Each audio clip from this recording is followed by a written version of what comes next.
Hello, I am Dr. Griselda Thomas, Professor of English and Interdisciplinary Studies, and also a part of the African and African Diaspora Studies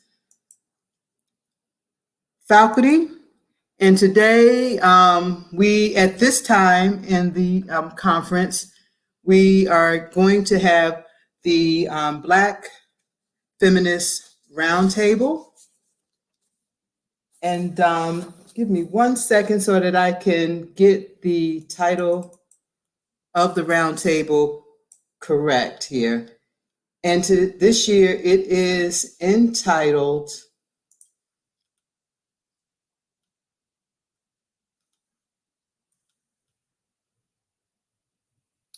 A Black Feminist Roundtable on Mothering.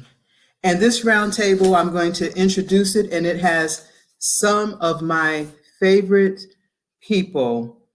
We will have Dr. Nicole Guillory. Dr. Guillory is a professor of curriculum and instruction with the Bagwell College of Education. She's also an affiliate of the African and African Diaspora Studies program. And in terms of introducing her, she has spent nearly 20 years in academia, creating nurturing and supportive environments for students and faculty. She's also a devoted mother, feminist scholar, and compassionate educator. Right? Her research explores the practice of mothering as a response to injustice across time and space. Her most recent work, A Love Letter to Black Mothers, is a tribute to the writing and theorizing of Mamie Till Mobley and Sabrina Fulton. I'm just going to introduce all the panelists and then let them get started. Our second panelist is Dr. Luciane Rocha. Right. And Dr. Rocha's primary research interest is the gendered aspects of anti-Black violence in the African diaspora. Her work theorizes Black mothers' politics in the context of racialized social structures that produce diverse patterns of anti-Black violence, incarceration, racial profiling, and death. She investigates how Black women experience state violence and how they organize to resist that violence.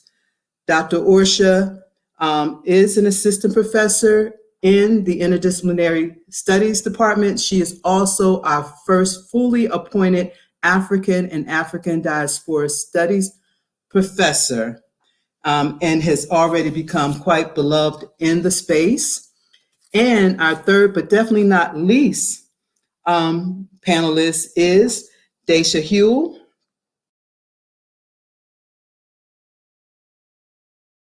The African and African Diaspora Studies program. Her work as a master's student in the American Studies master's program examines children's literature, Mildred Taylor, and the biographical experiences of Black women. Daisha is also the program coordinator for the Department of Interdisciplinary Studies at Kennesaw, and she also co-founded She Who Lives, a collection of handcrafted artisan body products that cater specifically to persons with dark skin. Right.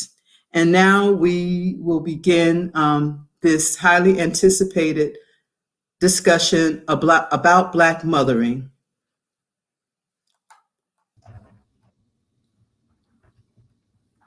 Okay. Who are we going to start with? I'm sorry. Let's start with you, Nicole. Okay. I may need my tech person in the back. I have my, here we go. There we go. Thanks, Dr. Vaught. I appreciate it. I think I'll be able to handle the tech, but you'll be back up just in case.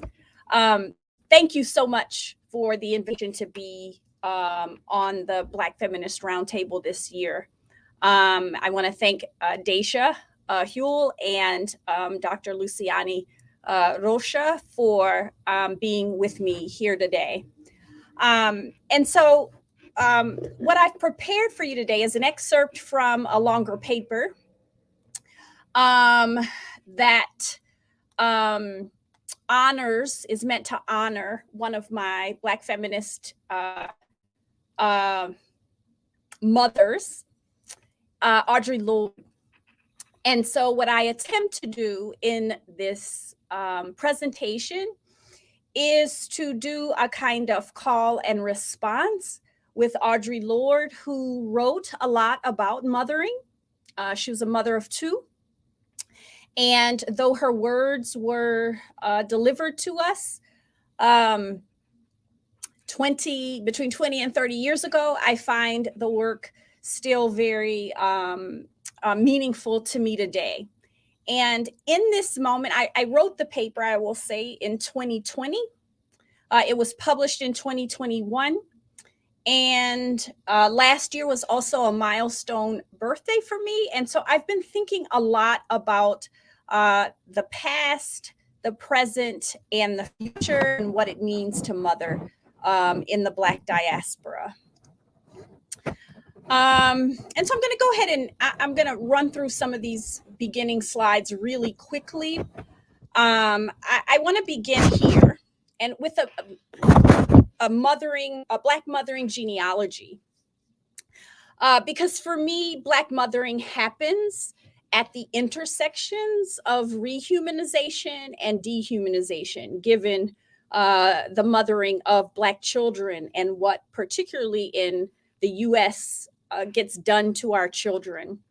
I also understand mothering to be a communal act. And as such, I want to say that I am a great-great-granddaughter of Sidonia, granddaughter of Lavinia, daughter of Linda, mother to Nicholas, other mother to many, many, many students. And so I have an expansive view of mothering, drawing a lot from a very recent scholar, Alexis Pauline Gumbs, who understands Black mothering as a queer practice, a communal act of resistance against white supremacy. And so I certainly draw inspiration from the scholars you see here on the slide. Lorde and her Litany for Survival was the basis for the paper. But I think first and foremost, I'd like to say that I take inspiration from my AADS sister circle. I like to say that I came to KSU all those years ago through the door of education, but I have stayed at KSU because I found a home in AADS, an intellectual home, a home place in the sense that Bell Hooks describes it. And so I cannot thank enough, and I want to say a lot of names in the presentation: Roxanne Donovan, Griselda Thomas, Cecile Axelian, and a new member, Dr. Rosalind Satchel. These are the women that I am grateful to be mothering in community with and learning how to mother with. And as I said, I hope to enact call and response on the page. I originally prepared this presentation to be done in person. And so I thought that we could literally do a reader's theater, a call and response, where the audience members could, in fact, speak Audre Lorde's words and I would respond to them. And so I'm going to ask you, when we get to that point in the presentation, that you can call out Audre Lorde's words in the virtual sphere, and I will respond to them. What else do I want to say? I think I'll get right to it. I do this call and response in 3 acts. The first act focuses on the past. The second act focuses on the present.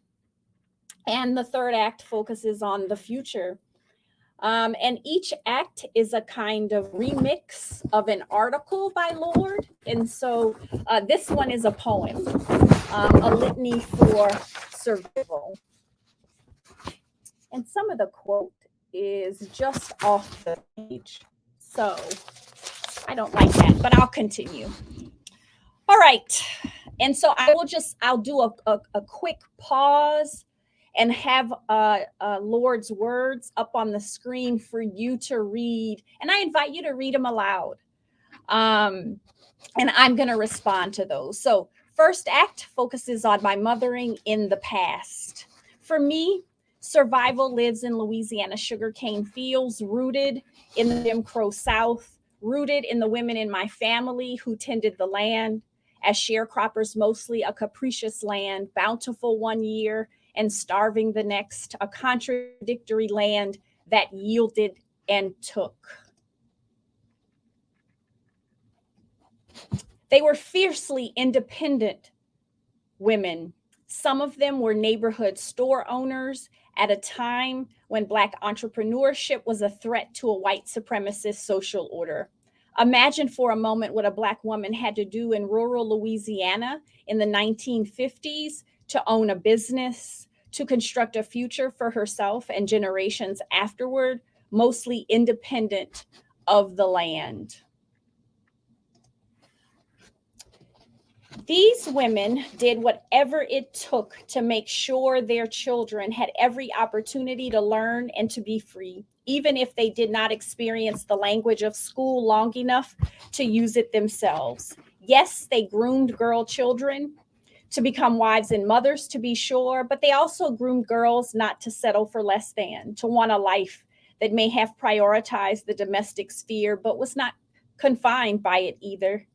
Women in my family knew to instill in us a collectivist framework for understanding ourselves. The key to our survival lived in the we. A complicated blend of truth-telling and soothsaying, theorizing by my foremothers about what Black girls had to do in the South to survive happened most often in the kitchen, the site of all things complex. From complicated meals they prepared differently each time, a little bit of this, a little bit of that, made like jazz, improvisational, to the complicated advice they passed down to us, part wisdom and part admonishment. They were theorizing intersectionality generations ago, understanding what Black women were up against at the nexus of racism, sexism, and classism. They set a high bar, their way of protecting us from the world they knew well, where the intersection of racism and sexism could result in devastating effects. Vulnerability was a luxury they could not afford, a luxury with a price too high because so many others depended on them to keep their hastily stitched selves intact. They could not afford a sudden pull on a loose thread, an unexpected unraveling. So strength was the dress they put on every day before going out into the world. Though they performed fearlessness at home with us, I now know as a mother myself raising a son in the U.S. Deep South, a place that feels in this moment very much the same as the South I grew up in. The fear they felt every time we were out in the world, being who they taught us to be, doing what they knew Black women needed to do to survive. Survival was their answer to the threat and assault of white supremacy, a maternal knowing that hope resides in the future, a maternal resistance that defied containment in one generation. Gonna move to mothering in the present, apartheid USA, awake in the present. I negotiate an impossible tension every day as a mother of a Black son, an untenable line drawn for Black mothers long ago, the inevitable catch-22 of our children's survival. Do I provide my 14-year-old son with the truth about the dangers of existing in a Black body in white supremacist America, advice which I hope will increase the likelihood, not guarantee though, that he makes it home alive after an encounter with the state? Or do I protect his right to a childhood, to be joyful and hopeful about the world, to keep the self-confidence we have worked meticulously to cultivate, to not frighten him about the body he inhabits and the reaction it engenders in others? The binary for Black mothering constructs itself brick by white supremacist brick, mothers between a rock and a hard place. What exactly do I teach my son about living in the wake of this moment, caught between a frightening global pandemic and unapologetic white supremacy on full display? What do I teach him about the skin he must live in to survive? How do I help my 14-year-old child understand the contradictory dualisms of the Black body? That it is free and unfree, light and darkness, joyful and melancholic, beautiful and terrifying. I have to teach him that the Black body is all of these things, sometimes, always, and not at all. Strange and familiar, this curriculum is necessary for our survival. He and I endure the trap of the binary. We resist its grip on on our possibilities, our bodies bent weary toward survival. I am deeply grateful to be among the living on this side of the heavens, still mothering my child toward a future, his future, during another killing season of the state.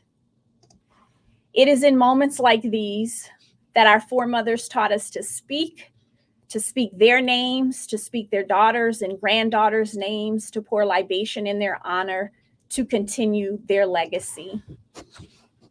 And Act 3. The transformation of silence into language and action, speaking of a radical future. For those of us who mother a Black child, whether you gave birth to them or not, whether that child lives in your house, sits in your classroom, lives on your block, we are called to speak. For Black women across the diaspora, mothering does not belong to one woman alone, a role defined by one person's positionality or responsibility, a title limited to strict familial ties, not bound by cisgendered constructions of woman. Mothering in the Black diaspora is a communal act, a shared responsibility, a space of resistance. I know why our foremothers taught us to speak, and I know why they taught us to be quiet. For our survival and our children's survival and their children's survival, our foremothers knew the time would come when silence would be no longer an option, when silence would not be enough. Speaking is such a contradictory act, a necessary yet dangerous resistance practice against white supremacy. Audre Lorde was right. Black survival is inextricably linked to our speaking. Our future depends on it. We have a responsibility to each other, no matter how different we may be, to use our voices to imagine a future for our children outside of the confines of the present. And so I lift my discursive libationary cup to honor Lorde's legacy in hopes that her writings will be a guide for Black survival, a path forward against white supremacy, a light that beckons for us to imagine and reimagine our radical futures.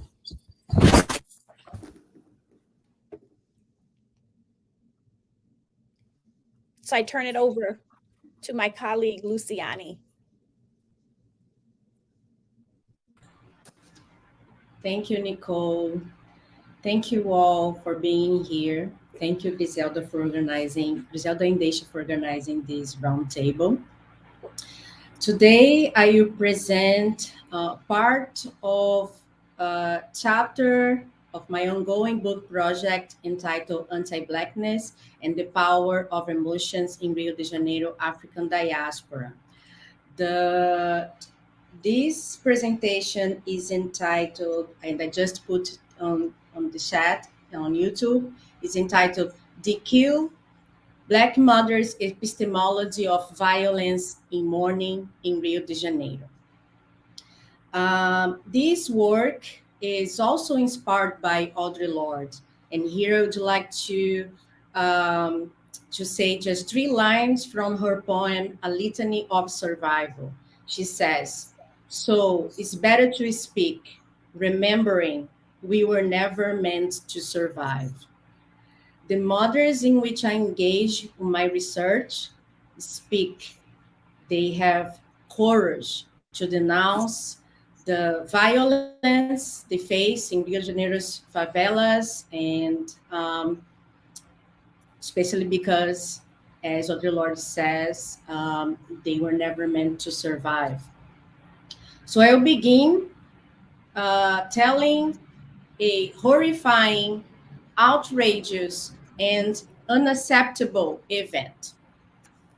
As usual, in Duque de Caxias, the city in which I am from, in the metropolitan region of Rio de Janeiro, its residents sit on the sidewalks during summer evenings to talk and for some fresh air while the children play.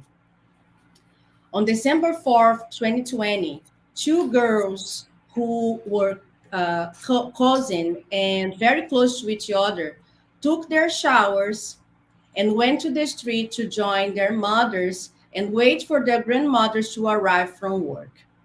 When the grandma got off the bus, she saw the police shooting from the vehicle towards the street where her house is located. Arriving at home, she found Emily Victoria killed in front of the property's gate, shot in the head. Rebecca Beatriz was a little bit further with a gunshot wound to the chest. Taken to the hospital, both were pronounced dead.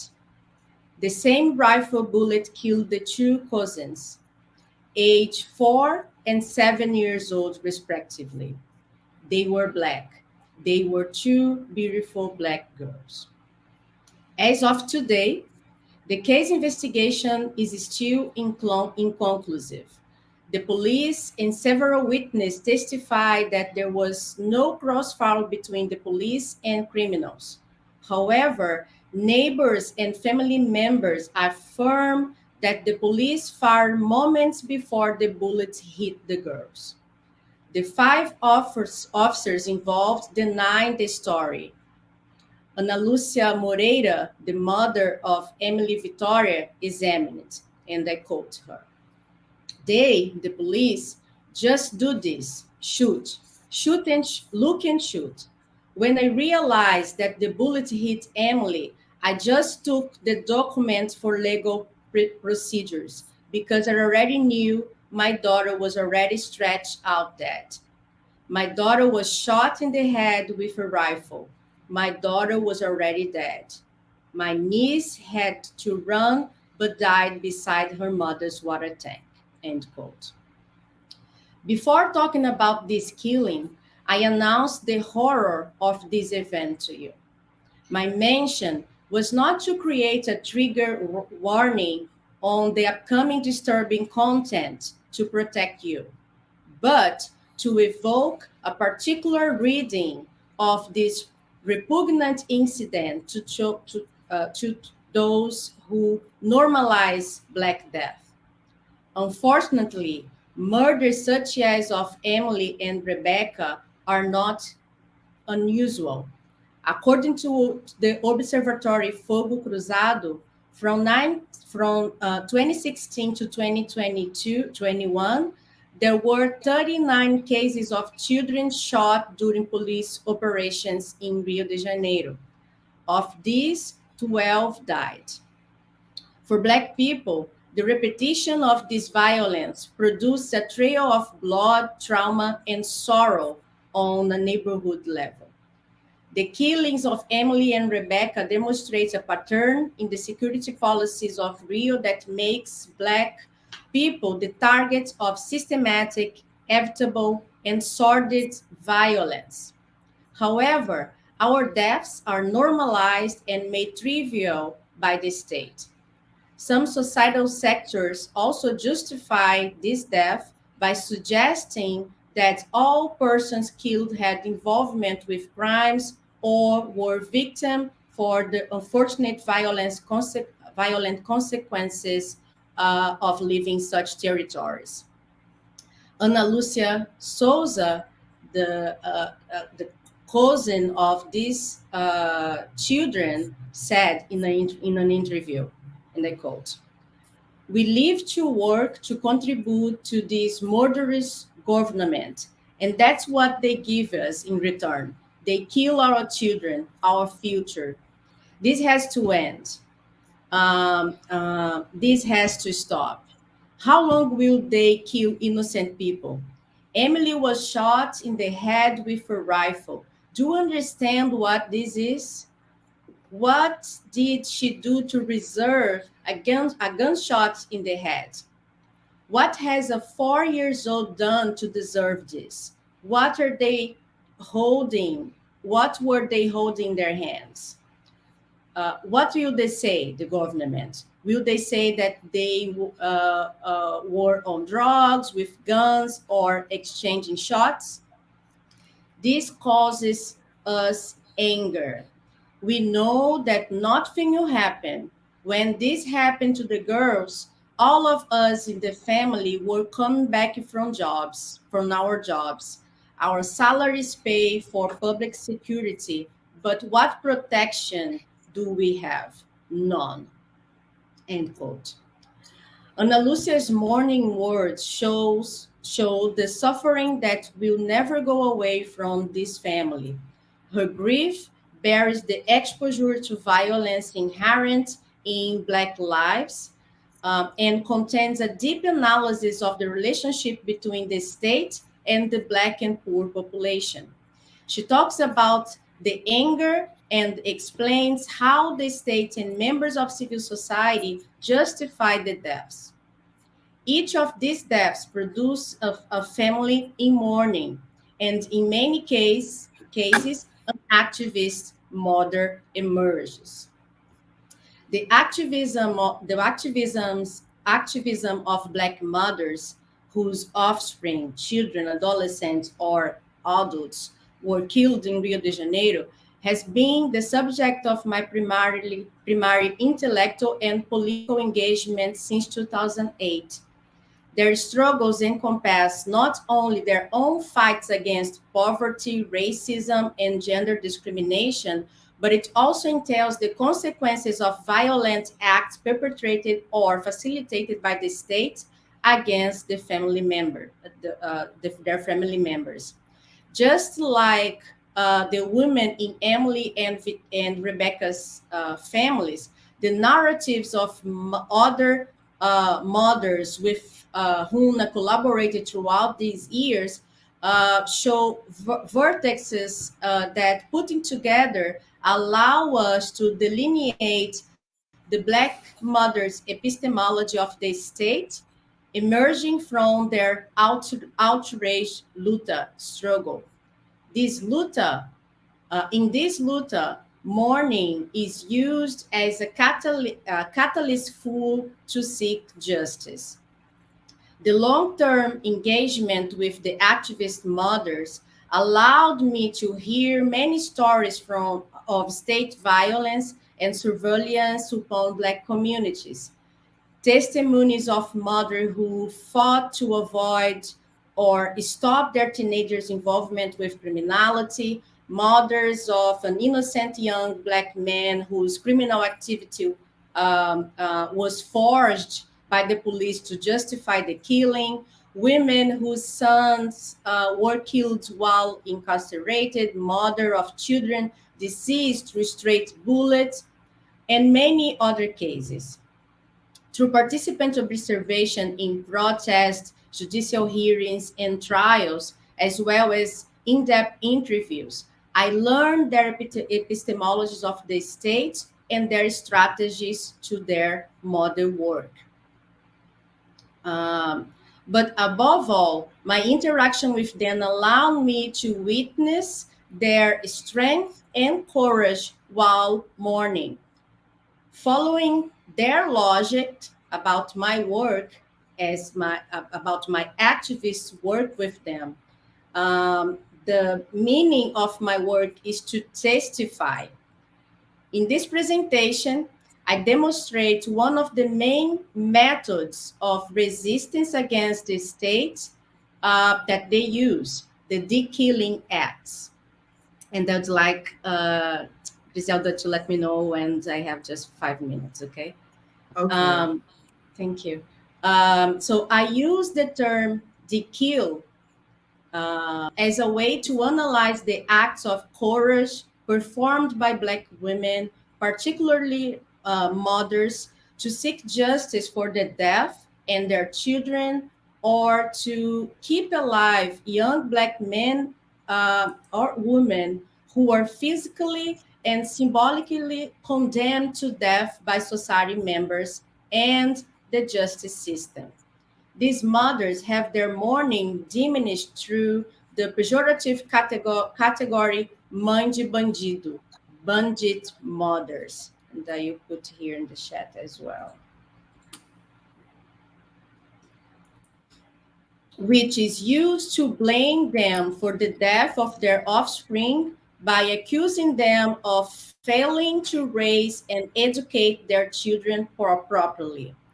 The concept of the kill help us to see while Black mothers fight against the status of mãe de bandido, their acts make their antagonists, they develop an antagonist position with the state, right?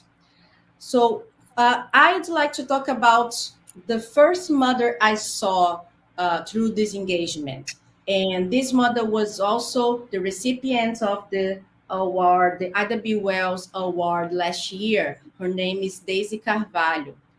Her oldest son, Andreu Carvalho, became involved with petite robberies and was caught and held in a juvenile institution in Rio.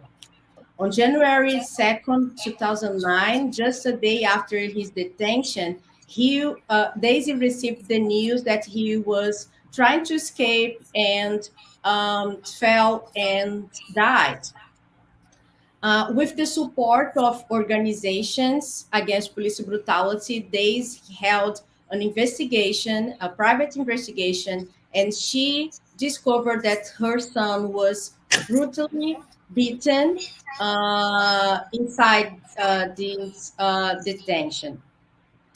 In February 2012, I saw Daisy in action for the first time. In a protest in front of the courthouse building in Rio, she drew public attention to the abuses committed by state agents, demanded justice, and received support from other mothers and activists. So this is a practice that they do before trials, before judicial hearings. They get together to receive strength from each other. And I'd like you all also to,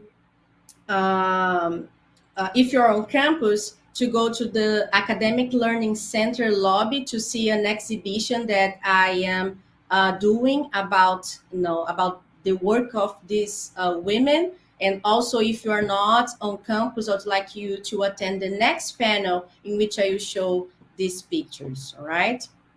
So this positionality as a citizen of the favela is crucial because it contradicts a nation that symbolically, but not only, categorizes favela residents as favelados and in opposition to the citizens of the asphalt, right? So as we call here in Rio.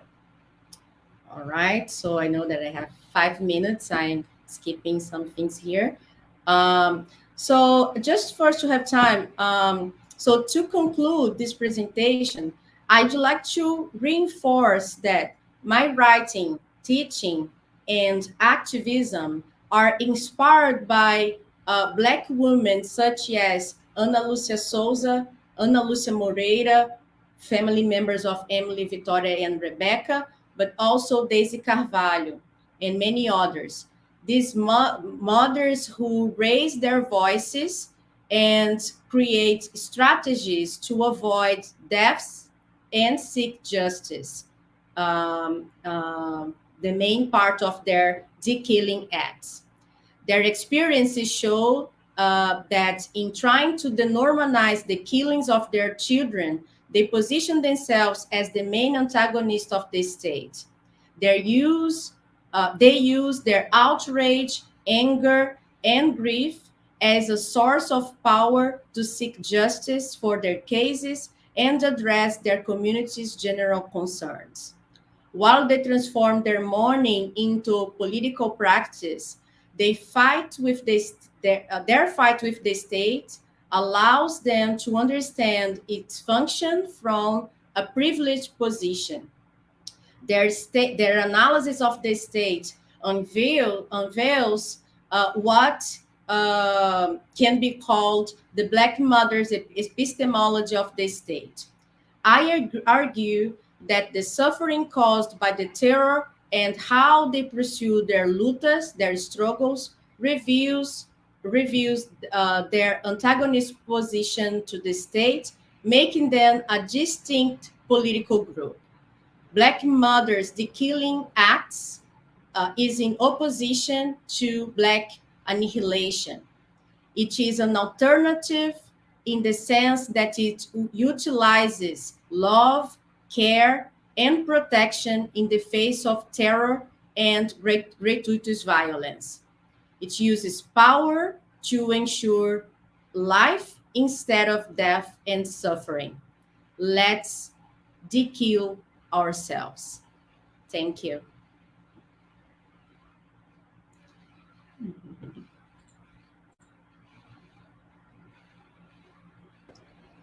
Hi, everyone. Guess it's my turn. I would like to start by thanking the women of this panel, Dr. Guillory, Dr. Orsha, Dr. Thomas. I'm honored to be on a panel with such amazing women, scholars, and I'm just very grateful to be here and in this position. I'm going to go ahead and get started. My presentation is entitled Crooked Room, Autoethnographic Reflections on Black Motherhood. And I will be sharing excerpts from an article that I wrote last year. I'm going to give some background first before we jump into it. Autoethnography's literal translation is self-culture writing. It is writing from the place of self and one's own cultural experiences. The selected autoethnographic reflections represent my effort to explore my experiences as a pregnant Black woman in the South. They transparently follow my thoughts as well as my research on how my identity in itself and my life as a Black woman are inherently political. Autoethnography's literal translation, as I said earlier, is self-culture writing, and my work is inspired by Melissa Harris Perry's Crooked Room theory, which is a part of the title of this article, Patricia Hill Collins' Controlling Images, and which are very instrumental to understanding the foundation of Black feminism, and also Robin Boylorn's expertise in autoethnography, who is one of my favorite writers by far. So I will get started now. During my pregnancy, I made decisions with the subconscious goal of circumventing what I perceived as the possibility of microaggressions, both from my own marginalized community as well as the dominant culture. An interdisciplinary approach to examining the experiences of Black women help identify how stories, silence, and deeds in ordinary everyday conversations are used by Black women to confront and resist experiences of subjugation. Melissa Harris Perry's Crooked Room theory explains how when Black women confront race and gender stereotypes, they are standing in a crooked room and they have to figure out which way is up. Bombarded with warped images of their humanity, sometimes Black women tilt and bend themselves to fit the distortions. There are multiple instances in my own pregnancy where I found myself bending and fitting uncomfortably in the safe box of respectability when confronted with the possibility of embodying stereotypes. I didn't want to be the sapphire whose uncontrollable sexuality appeared to have undesirable consequences. I couldn't bear to be looked at as the welfare queen, attempting to game the system. But these are all constructed and controlled images that Black women work through every single day. I believe that pregnancy is a fundamentally embodied experience, and human bodies are inherently part of the meaning-making process. Autoethnography or autoethnographic methods aid in turning the body into a text that can be read, which is known as textualizing the body.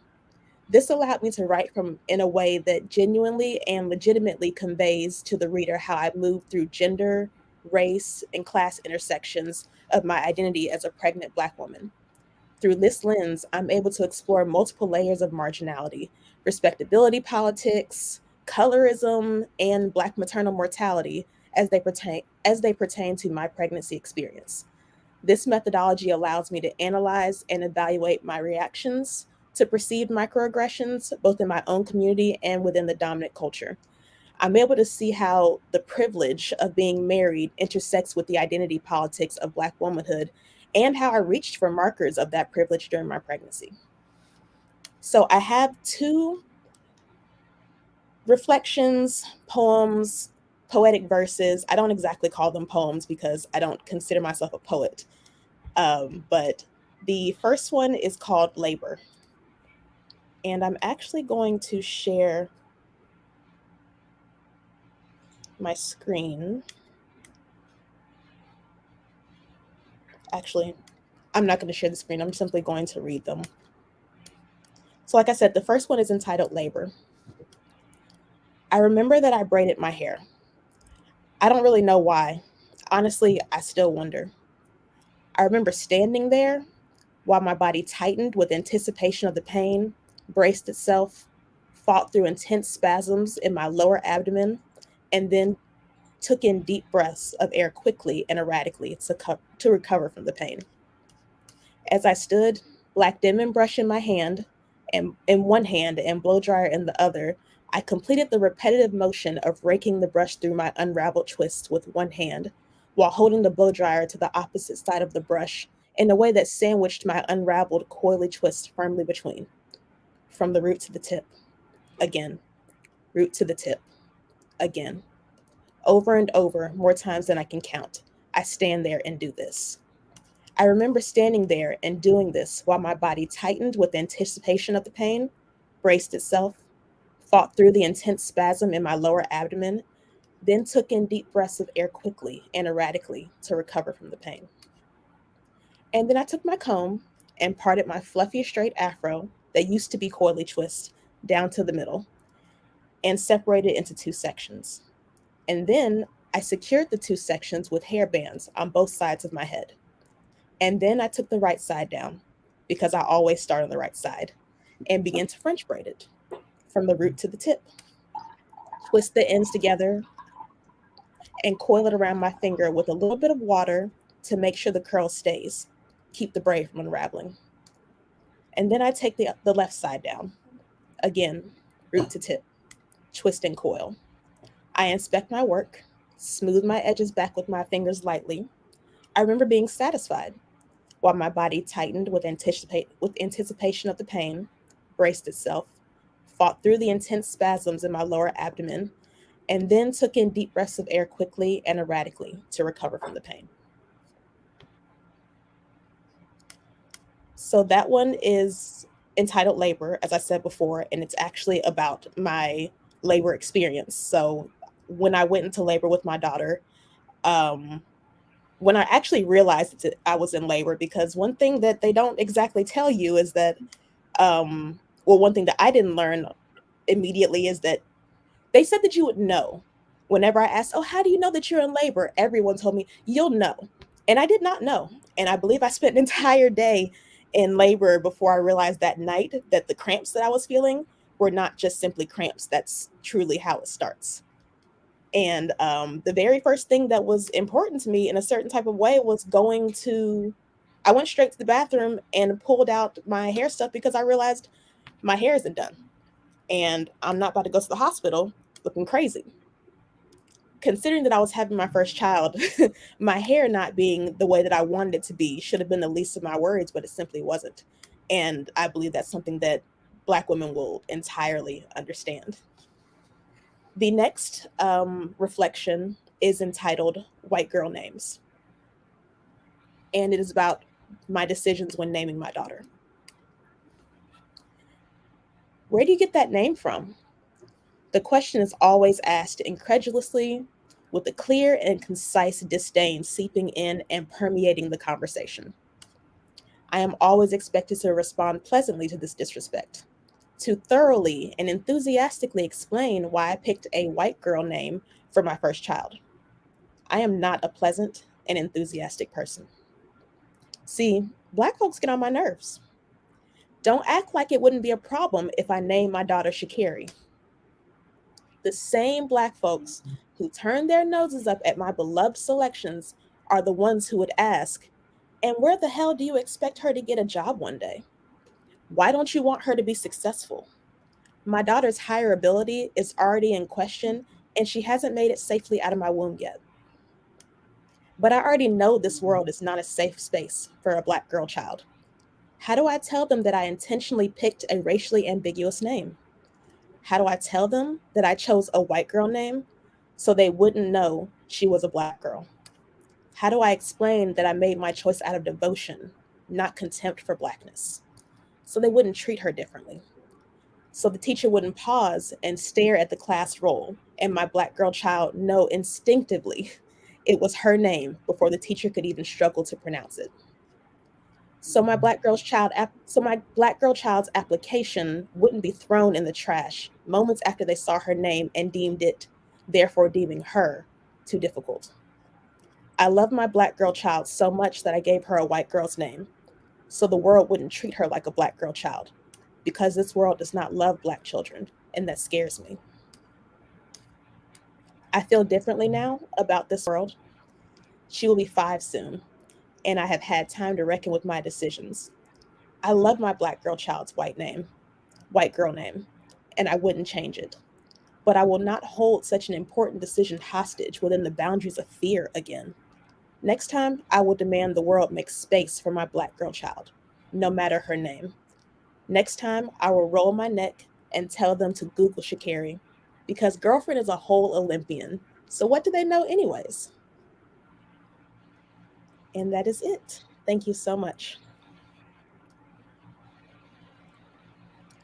Wow.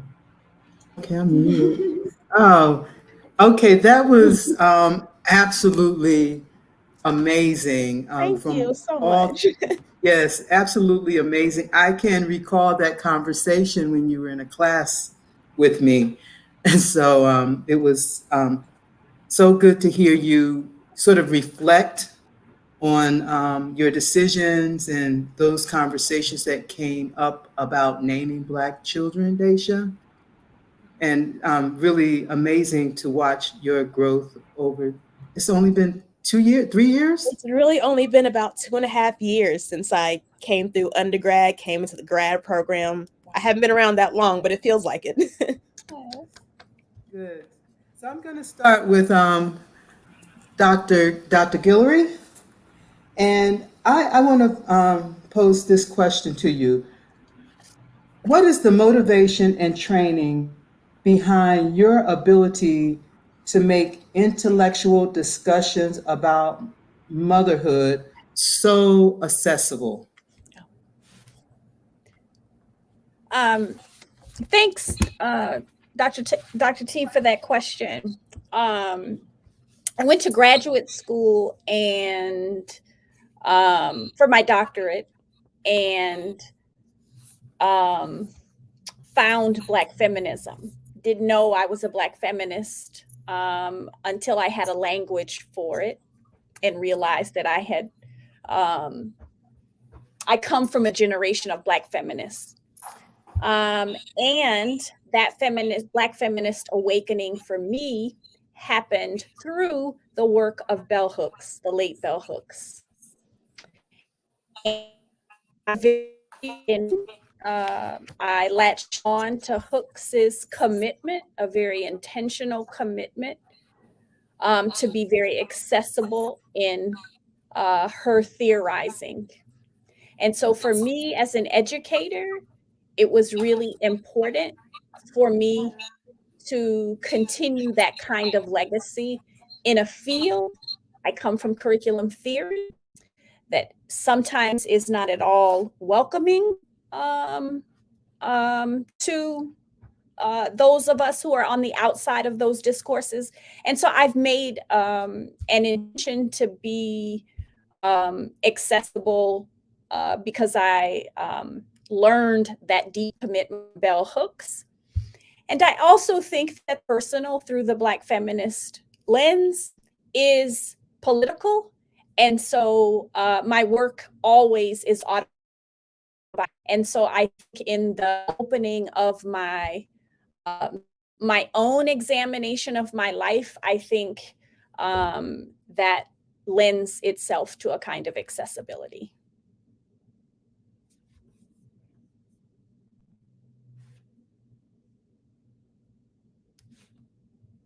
My question for you is, what is your vision of a collaboration of mothers who have had the painful experiences of losing their children to violence, specifically state violence, in the U.S. and Brazil? What do you see as that sort of collaboration? Thank you, Dr. Thomas, for this question. Very important question. Our experiences are very similar. You know, the Black experience in the African diaspora, especially related to violence and anti-Black genocide, is very similar.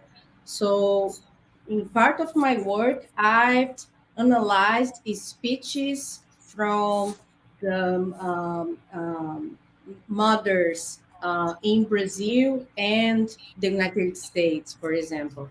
And we can find so much similarities in the ways in which they talk about their pain as a fuel for their activism, the way that they talk about their outrage, and also all the political content, how they denounce violence, anti-Blackness, gender oppression, racial oppression, poverty. They provide analysis that help us to understand the structural racism and anti-Blackness that shape our lives.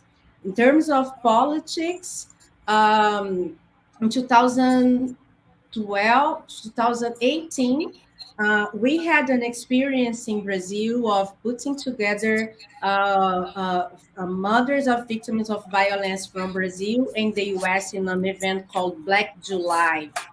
This is an yearly event, an international event to analyze police brutality and violence. And it was really interesting to see and to hear from them the similarities. Um, when they address their issues, they don't talk particularly about their communities or their cities, but they address other experiences. So, for example, when George Floyd was killed in the United States 2 years ago, the mothers in Brazil organized protests. Taking advantage, let's say, these words, of the visibility that this case had throughout the world, to talk about their national experience. Because unfortunately, even though they speak aloud, they make their case visible. When we have cases like this outside, the Brazilian media talk about racism, violence, and other stuff. But when it happened internally, it's more difficult to have this visibility. So they took advantage of this, and I found that it was a very interesting strategy of them to use the case to talk about their experiences in Brazil as well. And it's very difficult to do the contrary. I haven't seen, for example, any mother from the US addressing issues, but this is also speaks about how imperialist the United States is, right? So in my classes, for example, when I show a documentary or talk about violences that happened throughout the diaspora, my students are really surprised because all the media and the content, everything you access is everything related to the US and not other experiences. So it's really important. For example, the use, no, the category genocide allows us to talk about these events that seems to be disparate and located in space, but in fact, they are on an international ongoing project. Thank you. Yes. Thank you, Dr. Thomas. Thank you, Dr. Orsha. Daisha, as a inspiring and aspiring young scholar of Black mothering, having spent this day with amazing mothers, scholars of mothers, and just impressive human beings, what do you see as the next generation of scholars in this space, some of the gaps that need to be filled? Where can we go from here? One thing that I was thinking about earlier, which this is constantly when it comes to Black feminism, but also what we do in our department with interdisciplinary studies and AEDS, the space that we create for others. When it comes to the Black motherhood, I don't want to say experience, but this conference in general and what can be added to that space, it's a very cisgendered space. It's a very hetero space, and I believe that room can be made and improvements can be made in broadening our diversity, and as Black women and Black mothers also making space for what other Black motherhood may look like. Mm. I think that's very important. And I think that I refer back to Brittany Cooper's writings when I think about how she writes from a place of the importance of love, and love to the point that it's almost confusing or passionate because because our love as Black women is all encompassing.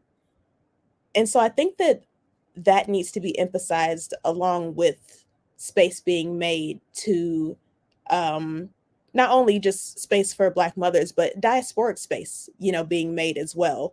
Queer space being made, Indigenous space being made, with all of those other things.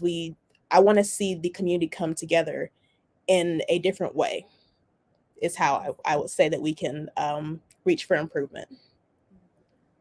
Thank you. At this point, what would you all like to say to each other? What questions or responses do you have for each other? I just want to say that I'm excited first off, and I feel like I'm on this panel with celebrities. So I am just so happy to be here. I am starstruck. You women are absolutely amazing to me. And I'm going to leave that and open the floor to you as well.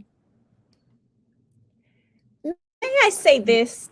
Because I mentioned that I had a milestone birthday at the end of last year, and it hasn't gone so well. I'll say that. This age is not, I'm not wearing it well yet.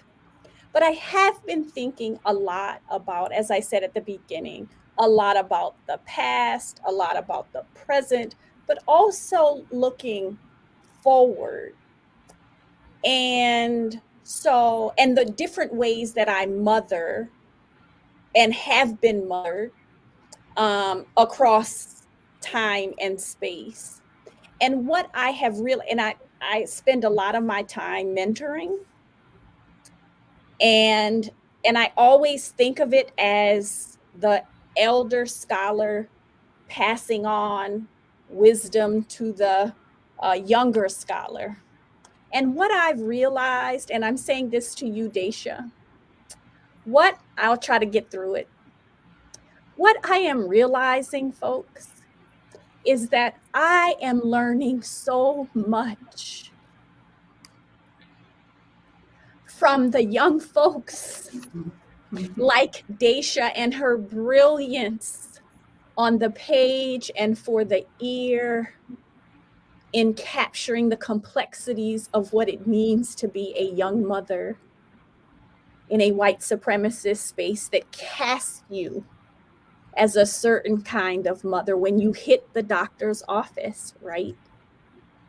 And so I don't want us to lose sense of the ways in which we in this moment, and Angela Davis taught this to me. She said that, we can't always think about outcomes and our work making a difference for this generation. She says, I like to think of my ancestor during enslavement and whatever she did to make a way for me.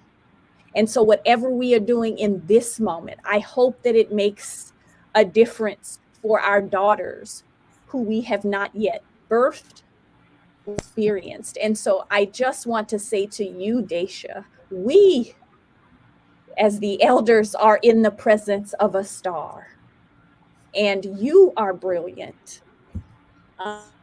And you are gifting us old folks with such courage. And anyway, I don't have the words to capture it, but I tried. Like, y'all gonna make me cry, you better stop it. I see Dr. T. She is a crier, so you cannot get her started. Yes, I totally agree with Dr. Guillory. And I would like also to take the moment to thank Daisha for everything she offers us and everything she allows us to learn from us. Daisha has taken 2 classes with me and has worked with me as research assistant. And it's amazing how powerful and deep her analysis is. And it also shows us, in general at KSU, that many times we are involved in, with politics, the conflicts we ever have, and we don't have time to engage with also what's most matter, right? Which is recognizing and empowering our students and seeing everything that they can produce, right? We could do so much. We could do so much, and I will stop here. Thank you, Daisha, and all of our students watching this. So we're going to come to an end, and I just want to say that this is AADS. This is what we do. This is what we do with pride. And we invite all of you to be a part of our family. And thank you for joining us. So before this wonderful panel concludes, I would just like once again to affirm the key values, the key goals, the key aims of this conference. And that is to give students a space, to give women a space, to give mothers a space, to speak from their stance, to speak from their perspective, and to speak from their experience. And it is at this point in the program that we want to recognize one particular scholar, one particular woman, one particular mother in this program on behalf of the AADS Awards Committee. Every year we award 2 awards. One is called the Ida Wells Barnett Award, given in the namesake of Ida Wells Barnett. The second award is given in the honor or the memory of Henry McNeil Turner, who was an innovator, who was an entrepreneur, and who took very difficult stances to address very difficult issues of his time. And in that spirit, the Africana Studies, I should say African and African Diaspora Studies Award Committee has selected Daisha Huiel for not only embodying those principles of Henry McNeil Turner, but also taking them beyond somewhat of the narrowly defined goals of his time period to speak, as the panelists mentioned, to a new generation of women, of scholars, of students, and of the community. So with that, I'd like to just briefly show her award. Look what I have. advocacy for African American diaspora. Through academic achievement and entrepreneurial innovation, the African and African Diaspora Studies Awards Committee presents Daisha Huiel the Henry McNeil Turner Award. So everyone, please join me in the comments and in the chat thanking Daisha for her work, and we'll allow her to give a couple of words. Thank you. Thank you so much. I appreciate, and I'm proud. I'm so proud of our department and AADS and what we do here. Like we were talking about earlier, I haven't been a part of KSU for very long. I came in 2019. I was what I called, or still like to call, a career dropout. It's really what I called it, and now it sounds terrible. But a career dropout because I've been to 4 different colleges and nothing had quite worked out. And when I got to KSU as an untraditional student, a parent, a mother, and someone out in the world, I basically I went online, I found who was in charge of our department. I saw the name Griselda Thomas. I reached out by email and I marched myself into her office and was like, I need to finish my degree, so I need your help with that. And not only did she help, she's become such an instrumental part of my journey at KSU, my success at KSU, along with the entire department and all of our AADS faculty. But I really found my home here, and I'm grateful is the best way to put it. I'm grateful to be surrounded by such amazing scholars, such passionate and compassionate human beings, such brilliant women, such great Black people. So, it's everything. And I will wrap it up with that. But thank you. I am honored, and I appreciate you all for everything that you've done for me, and for the emphasis and the marks that you've made on my life that have allowed me to grow and evolve and take that out and spread our message to other people and to the world. So thank you. Thank you.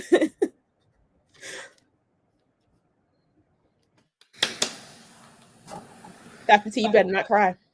Don't you do it. Too late. Too late.